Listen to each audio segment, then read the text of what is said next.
पुन्हा आपण सर्वजण समवेत प्रणाम मंत्र म्हणूया.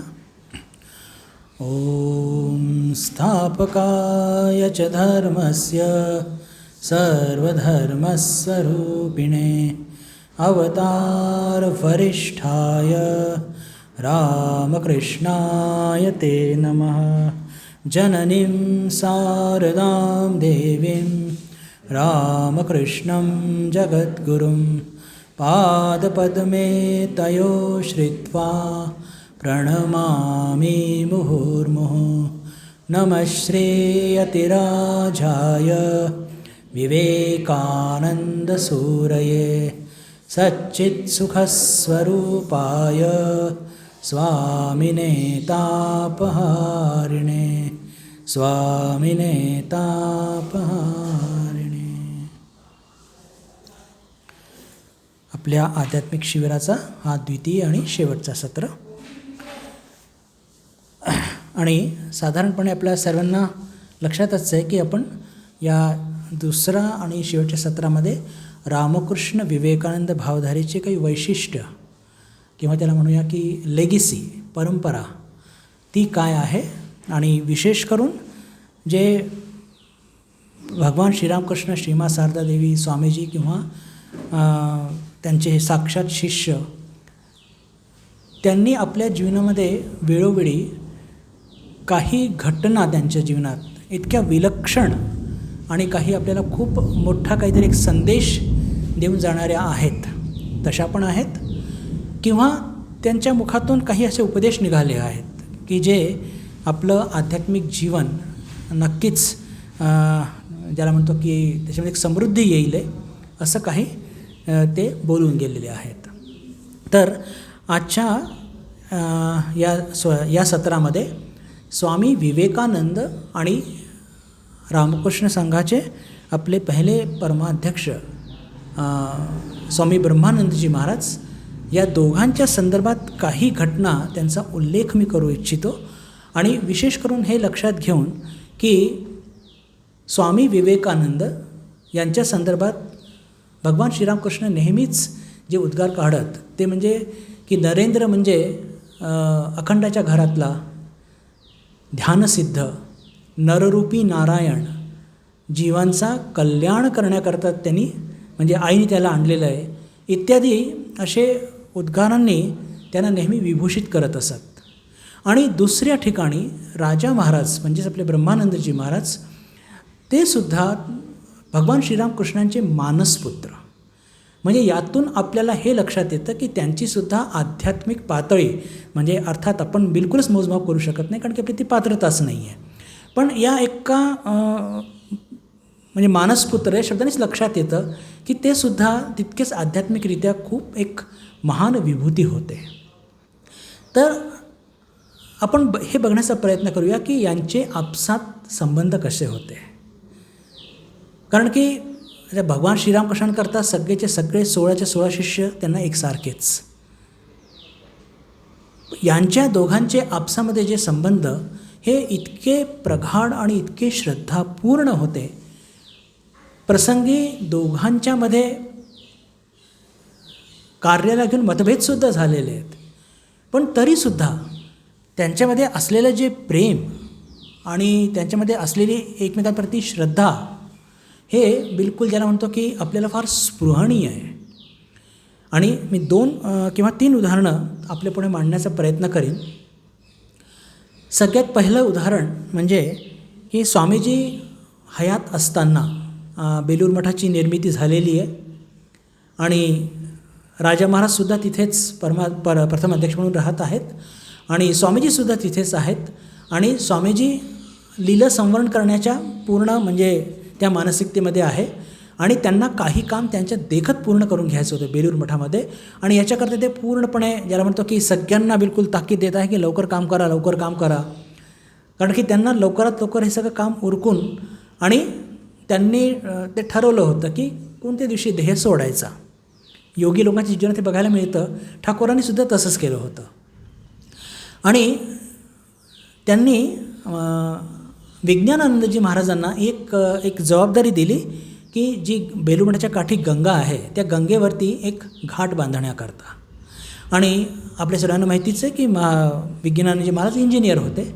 त्यांनी लागलीच त्याचं डिझाईन तयार करून आणि एस्टिमेट वगैरे सगळं तयार करायला सांगितलं होतं. त्याप्रमाणे एस्टिमेट तयार केलं. विज्ञानांजी महाराजांचं एक वैशिष्ट्य असं होतं की ते स्वामीजींना भयंकर घाबरायचे. आणि सुदैवाने म्हणा की दुर्दैवाने म्हणा, त्यांची खोली स्वामीजींच्या खोलीच्या जवळच होते. म्हणजे बाहेर पडण्याच्या आधी ते बघून घ्यायचे की यांचं दार उघडं आहे का, किंवा यायच्या आधीसुद्धा बघून घ्यायचे. इतके ते घाबरायचे की कुठे यांची समोरासमोर झालं आणि काय विचारतील, आणि काही समजा त्यांच्या मनाप्रमाणे नाही झालं तर काय आपली अवस्था होईल, म्हणून ते खूप घाबरून राहायचे. तर त्यांनी हे सगळे एस्टिमेट ड्रॉईंग सगळं तयार केलं आणि हे सगळं राजा महाराजांना तयार करून दाखवून दिलं. का?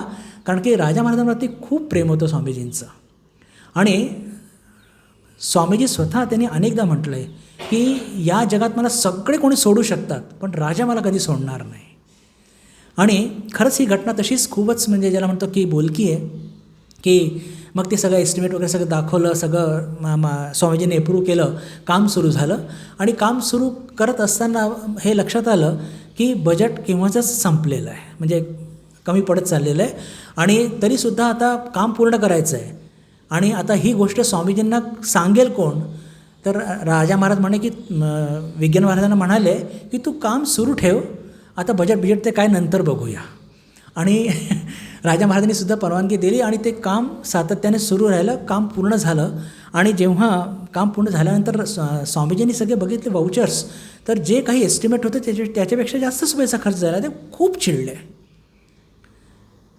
आणि राजा महाराजांचं एक वैशिष्ट्य होतं की त्यांनी आपल्या विज्ञान महाराजांची भीती त्यांना माहिती होती. त्यांना पूर्ण बिलकुल पाठीशी केलं आणि त्यांना म्हटलं की जे काही बोलायचं ते मला बोलायचं, कारण की त्याची चूक नाही. म्हणजे त्यांनी मला सांगितलं होतं की थोडंसं एस्टिमेट हे वाढणार आहे म्हणून. आणि स्वामीजी इतके चिडले आणि त्यांनी सगळाच्या सगळा राग त्यांनी राजा महाराजांवरती काढला. आणि राग काढला, इतकं काही त्यांना ते बोलले की ते स्वामीजींना बिलकुल राजा महाराजांना असहनीय झालं.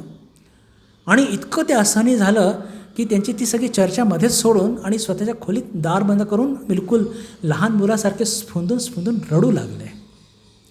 आता काही मिनटानंतर, आता स्वामीजी कसे होते? स्वामीजी शिवाचा अवतार, घटकेत रुष्ट घटकेत तुष्ट. आणि आणि विशेषकर ह्या घटना का घडल्या बेलूमठाच्या शेवटच्या काळामध्ये, की स्वामीजींना हे म्हणजे ज्या जगाची ज्याला म्हणतो ना की एक मिथ्यात्व त्यांना पटलं होतं. काशीपूरची ती घटना लक्षात घ्या. ठाकूर स्वतः म्हणतात की जेव्हा नरेंद्रला हे कळेल की तो कोण आहे, तो हा ध्येय ठेवणार नाही. आणि त्यांना जायची घाई होती आणि म्हणून त्यांनी लवकर काम उरकायचं होतं. आणि त्या सगळ्या या प्रकारामध्ये जेव्हा ते म्हणजे खूप बोलल्यानंतर ते जेव्हा त्यांचं मन थोडं शांत झालं, तेव्हा ते भानावरती आलं आणि त्यांनी विचारलं की अरे राखाल कुठे गेलात? तर कोणीतरी सांगितलं की ते खूप म्हणजे व्यथित आहेत, दुःखी आहेत आणि स्वतःच्या खोलीमध्ये दार बंद करून ते कोणाला येऊ देत नाही आहे. तेव्हा स्वामीजींना खूप दुःख झाला आणि ते लागलेच त्यांच्या खोलीमध्ये तिथे जवळ आले, दरवाजा खटखटवला आणि मी नरेंद्र आहे, दार उघड. त्यांनी दार उघडलं. त्याच्याबरोबर स्वामीजींनी त्यांना मिठी मारली आणि अक्षरशः माफी मागितली की राजा, अरे ठाकूर तुला किती प्रेम करायचं आहे आणि मी किती म्हणजे नतदृष्ट की तुझ्यासारख्या एका ज्याला मानसपुत्राला मी किती नको ते सगळं बोललो. आणि असं म्हणजे माफी मागून स्वतः स्वामीजींच्या डोळ्यातून अश्रू वाहू लागले. आणि तेव्हा राजा महाराजांनी म्हटलं की नाही माझ्याकडनं चूक झाली आणि तुमचं हे सगळं व्यवहार हा योग्यच होता, असं म्हणून त्यांनीसुद्धा स्वामीजीचं सांत्वन केलं. आणि तिथे एक वाक्य, जेव्हा राजा महाराजांनी प्रणाम केलं स्वामीजींना, तेव्हा स्वामीजी संकोचले आणि त्यांनी म्हटलं की अरे तुम्ही काय करतो आहे? गुरुवत गुरुपुत्रेषु, म्हणजे गुरुचे पुत्र हे गुरुसारखेच असतात, तुम्हाला प्रणाम का करतो आहे?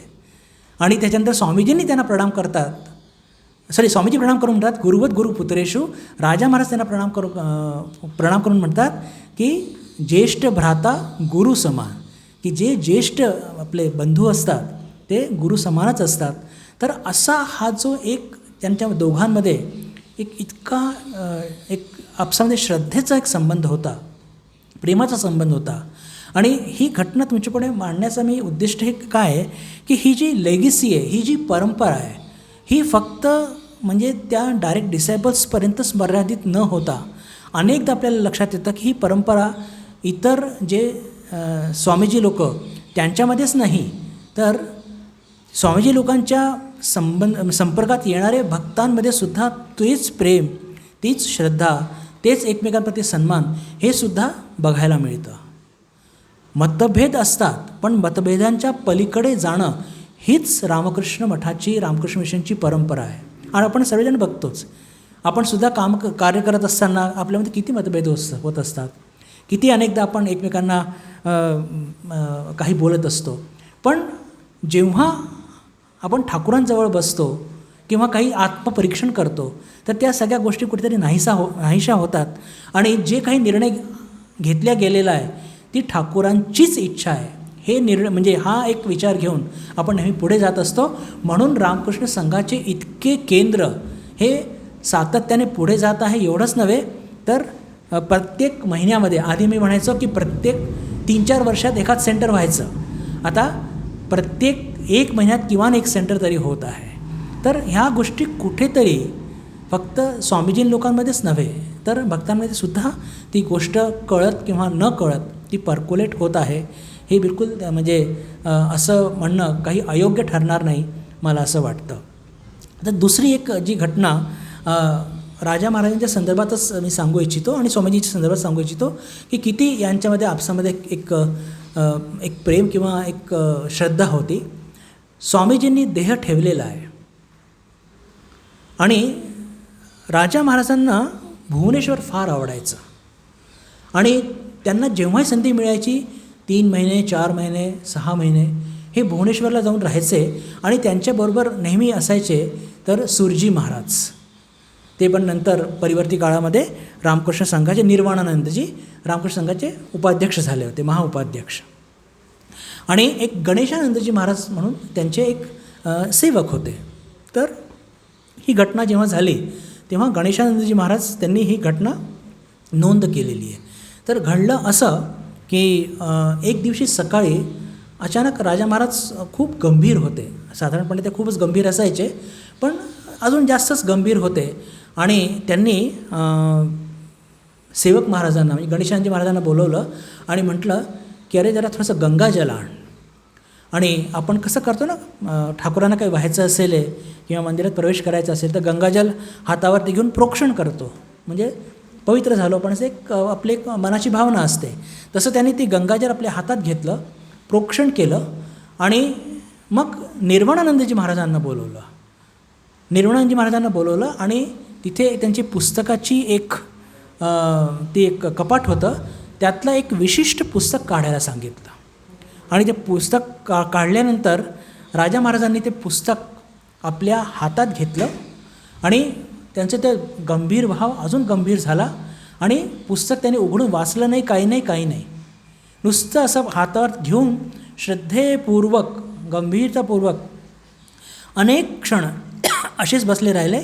आणि त्याच्यानंतर की जवळपास 3-4 मिनटानंतर 3 वेळा आपल्या डोक्यावरती ते पुस्तक लावून आणि पुन्हा निर्वाणानंदजी महाराजांना म्हटलं की खूप अदबीने हे पुस्तक पुन्हा जिथे होतं तिथे ठेवून दे. हे पूर्ण घटनाक्रम गणेशानंदजी महाराज बाजूला बघत होते आणि त्यांना आश्चर्य वाटू लागलं की हे काय वचनामूर्त दिसत नाही आहे आणि पुस्तक यांनी म्हणजे वाचलं पण नाही आणि त्यांच्या चेहऱ्यावरती जे श्रद्धेचे भाव हे फार विलक्षण होते. हे पुस्तक आहे तरी कोणतं? काहीतरी शास्त्रग्रंथ असलं पाहिजे, भागवत असलं पाहिजे, भगवद्गीता असलं पाहिजे असं त्यांच्या मनात आलं आणि त्यांची कुतूहलता वाढली. मग त्यांनी काय केलं की जेव्हा महाराज थोडे संथ झाले, शांत झाले, तर त्यांनी ते कपाटातलं नेमकं ते पुस्तक काढलं आणि एक पान उलटून बघितलं की नेमकं पुस्तक आहे काय. तर ते पुस्तक कोणतंही शास्त्रग्रंथ नव्हतं, ते होतं एसे ऑफ इमर्सन्स, म्हणजे सामाजिक बांधिलकीवरती एका तत्त्वज्ञानाने काही लिहिले, सामाजिक आणि काही म्हणजे तात्विक काही विचार होते. म्हणजे असं काही आपल्या फारसं आध्यात्मिक जीवनाशी संबंधित ते काही पुस्तक नव्हतं. इमर्सन ही व्यक्ती आपण सगळ्यांना माहिती आहे, सुप्रसिद्ध व्यक्ती होती, चांगलं लिहायची, ठीक आहे. पण त्याच्यावरती लिहिलेलं होतं की with love and best wishes to Swami Brahmananda from Vivekananda. म्हणजेच काय की स्वामीजींनी ते पुस्तक राजा महाराजांना प्रेमापोटी भेट दिलं होतं. आणि लक्षात घ्या की स्वामीजींची त्यांना आठवण आली आणि त्यांच्या मनामध्ये किती रेव्हरन्स, किती रिस्पेक्ट, किती श्रद्धा होती की ते पुस्तक हातात घेण्याच्या आधी ते गंगाजलाने हात आपले धुवून म्हणजे हे करून प्रोक्षण करून आणि त्या पुस्तकाला बिलकुल आपल्या ओराशी बाळगतात, श्रद्धेपूर्वक 3-4 मिनिट हातात ठेवतात, स्वामीजींचं स्मरण करतात. स्वामीजींच्या संदर्भात ठाकूरांनी जे काही म्हटलं होतं की नररूपी नारायण, ध्यानसिद्ध, भवतारिणीने त्यांना या जगाचा उद्धार करण्याकरता आणलेलं आहे, हे सगळे त्यांचे विशेषण ठाकूरांनी सांगितले हे लक्षात घेऊन आणि त्या पुस्तकाला जणू काही स्वामीजींनाच ते प्रणाम करत आहेत 3-3 वेळा असं करून पुन्हा ते पुस्तक त्यांनी त्याच्या जागेवर ठेवलं. पहा, वरच्यावर पुन्हा जे सांगू इच्छितो की कदाचित आपल्याला असं वाटेल की यात असं इतकं मोठं त्याचं करण्यासारखं काय आहे. तर ते करण्यासारखं त्याच्या मागचं कारण हेच आहे की ही आपली एक उज्ज्वल परंपरा आहे बंधू भगिनींनो. ही रामकृष्ण मठाची, रामकृष्ण मिशनची ही उज्ज्वल परंपरा आहे की कसे हे सगळे गुरुबंधू एकमेकांना किती त्यांच्या मनामध्ये आपल्या गुरुबंधूंप्रती किती एक विशेष आदर आणि प्रेम होतं.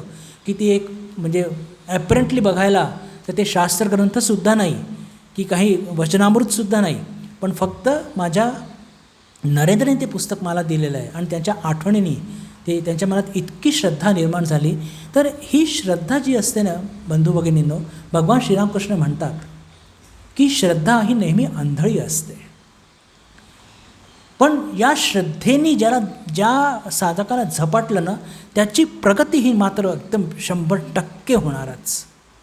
सत्वानुरूपा सर्वस्य श्रद्धा भवति भारत, श्रद्धामयो अयम पुरुषः यो यत श्रद्धा स एव सः. ज्या भक्तामध्ये, ज्या साधकामध्ये सत्वगुण जितकं जास्त असतं त्याची श्रद्धा तितकी जास्त असते. सत्वानुरूपा सर्वस्य, सत्व या रूपाने श्रद्धा प्रत्येक साधकाच्या मनात असते. सत्वानुरूपा सर्वस्य श्रद्धा भवति भारत, अर्जुनाचं नाव भारत. श्रद्धामयो अयम पुरुषः यो यत श्रद्धा स एव सः.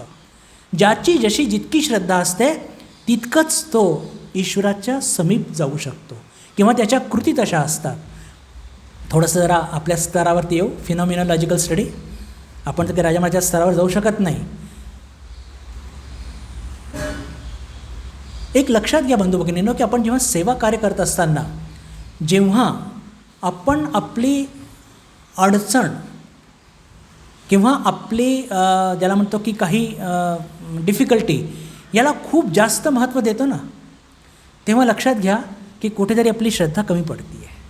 आपण बघतो की या जगामध्ये असे अनेक म्हणजे साधू, साधक आणि भक्त आहेत की अनेक अडचणींना मात करूनसुद्धा ते ठाकूरांच्या सेवेकरता तत्पर असतात. ही तत्परता ही एक मापदंड आहे बंधू भगिनी, लक्षात घ्या. ही आपली श्रद्धा त्याचं द्योतक आहे. कारण की जितकी जास्त श्रद्धा असेल तितकं जास्त आपण काय करत असतो, तितक्या जास्त प्रमाणामध्ये त्यात म्हणजे त्या डिफिकल्टीजवरती किंवा आपल्या अडचणी आपण दूर करतो आणि आपल्या अडचणी तितक्याच दूर करून ते ठाकूरांचं सेवाकार्य आपण पार पाडण्याचा प्रयत्न करत असतो. आणि हीच एक गोष्ट म्हणजे ही श्रद्धाची एक गोष्ट ही तुमच्यापुढे मांडण्याकरता मी प्रभानंदजी महाराज म्हणजे केतुकी महाराज, आता एक प्रभानंदजी महाराज आता रिसेंटली झालेत बरं, व्हाईस प्रेसिडेंट होते, त्यांनी देह ठेवला आहे 2 वर्ष आधी. ही त्यांची गोष्ट मी सांगत नाही आहे. यांच्या आधी एक प्रभानंदजी महाराज झाले होते. ते होते आपल्या श्रीमद स्वामी गहनानंदजी महाराजांचे सख्खे भाऊ. हे दोघे ईस्ट बेंगॉलचे होते आणि हे दोघेही भाऊ रामकृष्ण मिशनमध्ये म्हणजे अजून ते भाऊ होते, पण हे दोघेही जॉईन झाले होते. त्यांना लोक केतुकी महाराज म्हणायचे. आणि ते जेव्हा संघात जॉईन झाले तेव्हा म्हणजे आता ही गोष्ट मी तुम्हाला सांगतो 1940च्या जवळपासची. तर हे जेव्हा पश्चिम बंगालवरनं आले जॉईन व्हायला तर त्यांना कार्य दिलं की आता हे पूर्व बंगालचे लोक तर त्या नॉर्थ ईस्टमध्ये म्हणजे 7 सिस्टर्स ज्याला म्हणतो, तिथे भरपूर लोक हे ईस्ट बेंगॉलचे येऊन स्थायिक झाले होते. शिलाँग, आसामचा तो सगळा भाग. त्यांना सांगितलं की तू तिथे जाऊन कार्य कर. आता पहा, आजकाल तर हे सगळं आम्ही इथे आलोत, हे सुंदर वास्तू तयार आहे, पैसे तयार आहे, भक्त लोक तयार आहे, कामं करायला सगळे तयार आहे. पण तेव्हा असं काही नव्हतं. म्हणजे तिथे गेलो तर कुठे राहायचं, कुठे खायचं, कुठून नाश्ता येईल किंवा कुठून काही तू तिथे जाऊन कार्य कर, अशी सूचना असायची. आणि ते सुद्धा इतके श्रद्धावान असायचे. मी असं का म्हणतो आहे की स्वतःची अडीअडचणीवरती काहीही लक्ष न देता, आणि त्यांनी तिथे ते गेल्यानंतर बंधू भगिनींनो, त्या तिथे म्हणजे पूर्व बंगालचे लोकसुद्धा राहायचे, आणि तिथे सगळे आदिवासी लोक म्हणजे खासी हिल्स आणि ते अनेक प्रकारचे विविध प्रजातीचे आदिवासी तिथे असतात. पण त्या सगळ्या लोकांमध्ये आपल्या स्वतःच्या शरीराची काळजी न करता आणि त्यांनी तिथे भरपूर सेवाकार्य केलं. आणि त्यांनी 3 सेंटर्स उभारले आणि खाण्यापिण्याचे इतके वांदे की शेवटी त्यांना पोटाचा एक आजार झाला. आणि पोटाचा आजार झाला, ते इतके अशक्त झाले की त्यांना चालणंसुद्धा शक्य झालं नाही. आणि तेव्हा बेलूमठाने निर्णय घेतला की तुम्ही आता म्हणजे कलकत्त्याला तुमचं म्हणजे उपचार करण्याच्या दृष्टीने तुम्ही इथे या कलकत्त्याला. आणि जेव्हा ते म्हणजे हे सगळं करता जवळपास 20-25 वर्ष ओलांडून गेले होते. आणि त्यांच्या पोटाची अवस्था इतकी खराब झाली होती की जेव्हा ते कलकत्त्यात आले, ते स्वतः आपल्या पायाने चालू शकत नव्हते. आणि कलकत्त्यामध्ये आल्यानंतर त्यावेळेसचे जे निष्णात होमिओपॅथी डॉक्टर होते, त्यांनी त्यांची सगळी तपासणी केली. ते बेलूमठाचे आपले भक्त होते, आणि त्यांनी त्यांची सगळी तपासणी केली. आणि त्यांच्या मुखातून एकच वाक्य निघालं की ए साधूटी ना खे मोरे गेचे. हा साधू न खाऊन हा यांनी शरीराची पूर्ण 12 वाजवली, आणि आता याला कोणी वाचवू शकत नाही. आणि अक्षरशः तसं झालं. काही दिवसामध्येच म्हणजे औषधं उपचार करण्यात आले जे काही उपलब्ध होते, पण त्यांचं शरीर काही टिकलं नाही. तर हे वाक्य जे तुम्हाला मी सांगतो आहे ना, म्हणजे 25 ते 30 वर्ष त्यांनी जे काम केलं, ते डॉक्टरांचं ते वाक्य होतं की हा साधू न खाऊन आणि हे यांनी स्वतःच्या म्हणजे प्राण सोडले. हे उदाहरण तुमच्यापुढे मी मुद्दाम का मांडलं बंधू भगिनींनो, की आता हीच एक जी अवस्था जी असते की इतका त्रास सहन करून मग इथं साधू तसं का करू शकले नाही, तर याला म्हणतात श्रद्धा आणि श्रद्धेमध्ये अंतर. सत्वानुरूपा सर्वस्य श्रद्धा भवती भारत, श्रद्धामयो अयम पुरुषः यो यत श्रद्धा स एव सः. तर जितकी श्रद्धा असते ना, आपण आपल्या जीवनामध्ये तितकेच आपल्या अडीअडचणी किंवा आपल्या कन्व्हिनियन्स किंवा इनकन्व्हिनियन्स हे बाजूला करून आणि तितक्याच द्रुतगतीने कार्य करत असतो. तर हे सगळे जे फर्स्ट जनरेशन, सेकंड जनरेशनचे साधू यांच्या सगळ्या ज्या गोष्टी ह्या अत्यंत खूपच इन्स्पायरिंग आहे. तर हे केतुकी महाराजसुद्धा हे राजा महाराजांचेच भक्त हे होते, इनिशियली डिवोटी.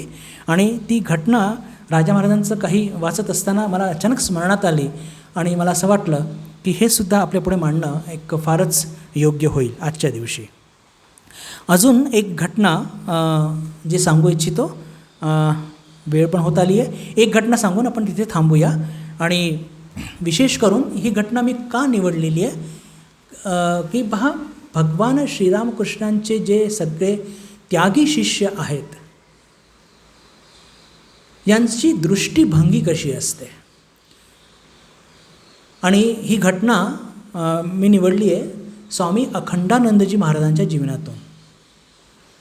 भगवान श्रीरामकृष्णांनी देह सोडलेला आहे, आणि त्याच्यानंतर स्वामी अखंडानंदजी महाराजांनी अनेक तीर्थयात्रा केलेली आहे. त्यांनी 3 वेळा ते तिबेटमध्ये गेलेले आहेत. म्हणजे मला वाटतं स्वामीजींनासुद्धा मात केली त्यांनी तीर्थयात्रेमध्ये. आणि ते जेव्हा सारगशीला आले आणि त्यांनी तिथे एक अनाथ आश्रम स्थापित केलं. आणि आपल्या सर्वांना माहिती आहे की तिथे अनाथ आश्रम ते चालवत असताना तिथे एक ज्याला म्हणतो की काही साधू ब्रह्मचारी जॉईनसुद्धा झाले. त्यातले एक होते निरामयानंदजी विभूती महाराज. त्यांच्या स्मृतिकथेमध्ये ही घटना मला वाचायला मिळाली. तर असं घडलं की एक नागपूरचा मुलगा, त्याचं नाव माधवराव गोलवलकर हे नाव सगळ्यांना परिचित आहे, ज्यांनी राष्ट्रीय स्वयंसेवकची संघाची स्थापना केली.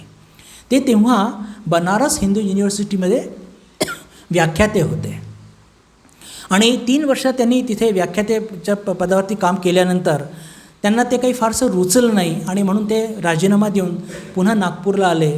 त्यांनी लॉमध्ये ॲडमिशन घेतली आणि लॉ करता करता भास्करेश्वरांजी महाराज नागपूरला तेव्हा होते, त्यांचा परिचय झाला आणि त्यांनी रामकृष्ण संघाची खूप माहिती, ठाकूरांबद्दल माहिती त्यांना पुरवली. ते खूप इन्स्पायर झाले आणि त्यांनी आपली इच्छा प्रकट केली की मला रामकृष्ण संघात प्रवेश करायचा आहे.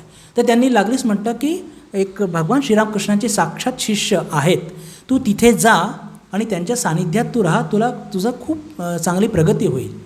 आणि त्यांची आज्ञेचं पालन करून ते सारगाछीला जातात आणि रामकृष्ण संघात ते प्रवेशसुद्धा करतात. पण आता ब्रह्मज्ञानी पहा कसे असतात, काही महिने जवळपास वर्षाच्या जवळपास ते तिथे राहतात आणि अखंडानंदजी महाराजांच्या लक्षात येतं की याच्याकडून काहीतरी एक वेगळं आणि एक मोठं कार्य घडून येणार आहे. पण ते स्वतः काही त्यांना सांगत नाही. आणि एक दिवशी हे माधवराव गोलवलकर हे स्वतः सांगतात राजा महाराजांना की मला काहीतरी देशासाठी वेगळं काहीतरी करावंसं असं वाटतं आहे.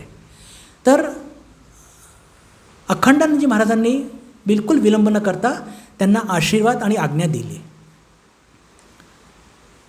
ज्या दिवशी ते सारगाची सोडणार आणि नागपूरकरता येणार, म्हणजे RSSची सगळं कार्य सुरू करण्याकरता, ती जवळपास रात्री म्हणजे काहीतरी 11 की 11:30 12ची वेळ. आणि हे जे विभूती महाराज ज्याचं नाव सांगितलं मी, निरामयानंदजी, ते बघतात की 11:30 वाजलेले आहेत, महाराजांच्या खोलीमध्ये लाईट सुरू आहे आणि काहीतरी बोलण्याचा आवाज येतो आहे. तर त्यांना कुतूहल वाटतं की कोण आहे. तर ते जाऊन तिथे थोडंसं कानोसा घेतात, थोडेसे दाराशी उभे राहतात आणि तेव्हा अखंडानंदजी महाराज आशीर्वाद देतात गोलवलकर गुरुजींना की मी तुला आशीर्वाद देतो की तुला ब्रह्मज्ञान प्राप्त होईल. हे स्पष्टपणे विभूती महाराज ऐकतात की मी तुला आशीर्वाद देतो की तुला ब्रह्मज्ञान प्राप्त होईल, असं म्हणून त्याला आशीर्वाद देतात. ते प्रणाम करतात. त्यांच्या पुढे म्हणजे आज्ञा घेत असताना ते बिलकुल त्यांच्या पायाशीच हात जोडून बसलेले असतात. त्यांना आशीर्वाद देतात. त्यांची आज्ञा घेऊन गोलवलकर गुरुजी हे प्रस्थान करतात नागपूरकरता. आता बघा बरं, फार इंटरेस्टिंग आहे. आता महाराजांनी गुरुजी गोलवलकरांना आशीर्वाद दिला की तुझं ब्रह्मज्ञान हो. विभूती महाराजांच्या मनात येतं की मी यांच्याजवळ इतक्या दिवसापासून आहेत, नॅचरल, मला कधीच आशीर्वाद नाही दिला.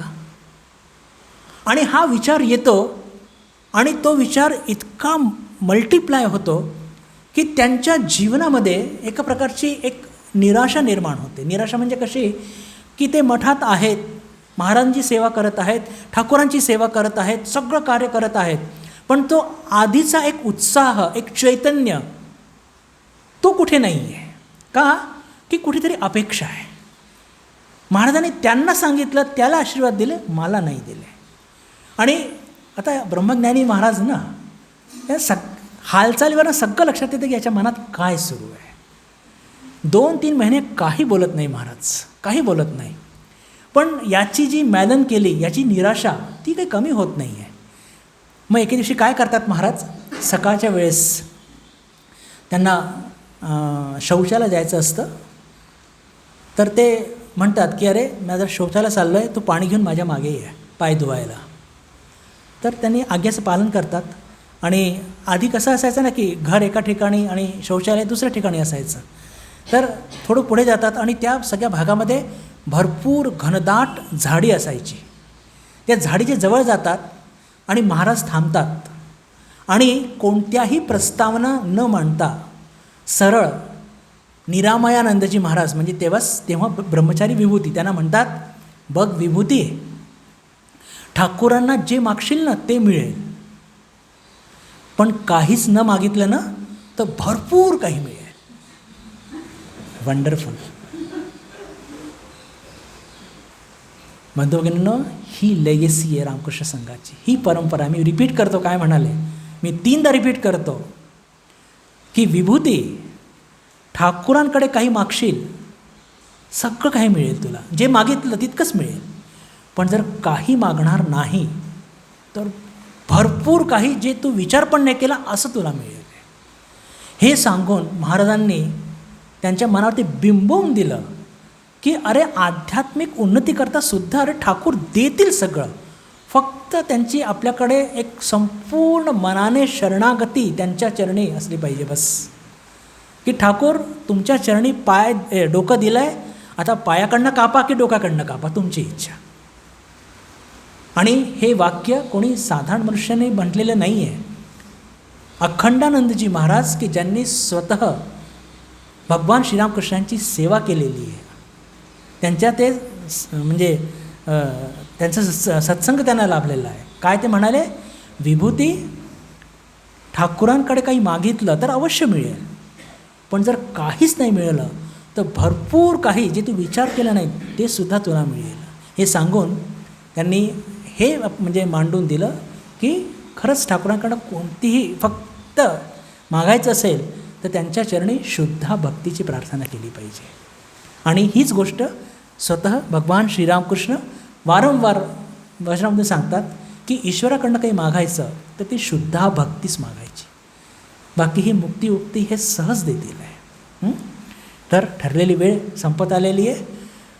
ज्याला म्हणतो ना की पोळी, पुरणपोळी कुठूनही खा तरी गोड वाटते, आणि पण किती खावं, वेळेची आपली मर्यादा आहे, ती मर्यादा आपण लक्षात ठेवू. कारण की मर्यादेतच सगळ्या गोष्टी गोड वाटतात, मर्यादेच्या बाहेर गोड वाटत नाही. तर आज आपण इथेच थांबूया. पुढच्या महिन्यात किंवा या महिन्याच्या शेवटी पुन्हा एकदा शिबिर घेण्याचा आपण प्रयत्न करूया. ओम शांती शांती शांती. हरि ओम तत्सत. श्रीरामकृष्णार्पणमस्तु.